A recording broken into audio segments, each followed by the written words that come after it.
Hey all, my name is Paul Carter and I teach 6th grade social studies here at Spring Hill Middle School.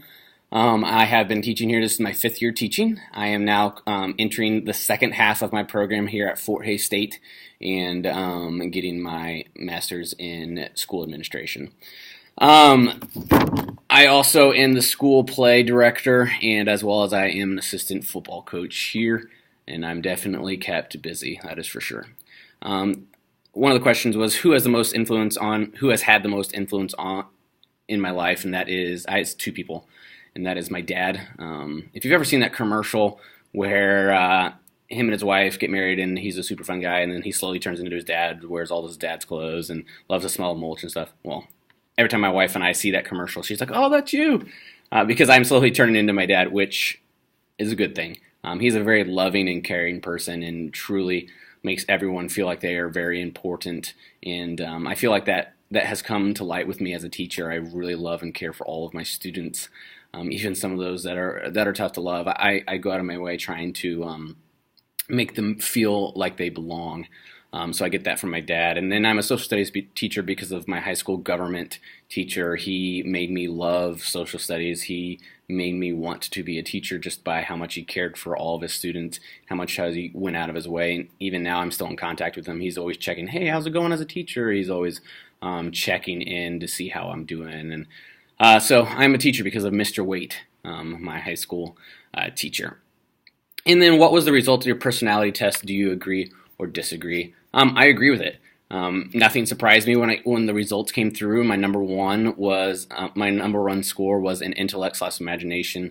I'm always trying new things with the kids. I love thinking outside the box and trying those new things. And I've been teaching for 5 years. I hardly ever teach the same thing the same way 2 years in a row, unless it was super amazing. The kids just absolutely loved it. I'm like, hey, I might as well obviously continue to use that. But I try to do some new things. My lowest score there was conscientiousness, and that's because I'm not the most organized person. I struggle to stay organized. If you can see my desk right now, I have sticky notes everywhere trying to keep myself on track and keep myself on task and different things like that. So I have my ways to get around being so disorganized, but it is definitely a process that I have to work through. And the other ones, I was kind of right there in the middle, extroversion. I do like talking to people, but I like my small groups. For sure. I'm a very agreeable person, which that score is also pretty high. I don't mind listening to other people's opinions. And then I'm emotionally stable. Okay, I don't wear my emotions on my sleeve, but I do have emotions, but I do know how to control those.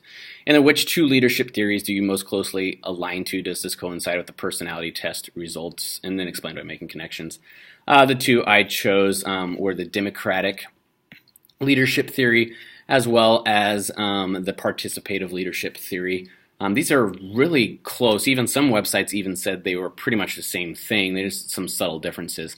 But my leadership style is surrounding myself with other people and having them help me think through processes and making a more well-rounded decision by involving all stakeholders. I might even do that now as I strive to be a school leader. I'll bring in other teachers to help me make decisions, or if it's affecting the kids, I'll bring them in and help it. So I think this fits well with my personality quiz that we took. I'm an imaginative person, so I'm trying to find these new ideas from other people. I'm agreeable, so I like listening to other people's ideas, even if they're different from mine, and things like that. So I'm excited to participate in this course and get to know you guys. I'm excited to jump in and start watching your introductory videos and read through your Google Docs to see how you felt about your personality quiz and say, hey, would we get along really well, or do we disagree on stuff, and would we be working through that? So I'm excited to participate and get to know all of you.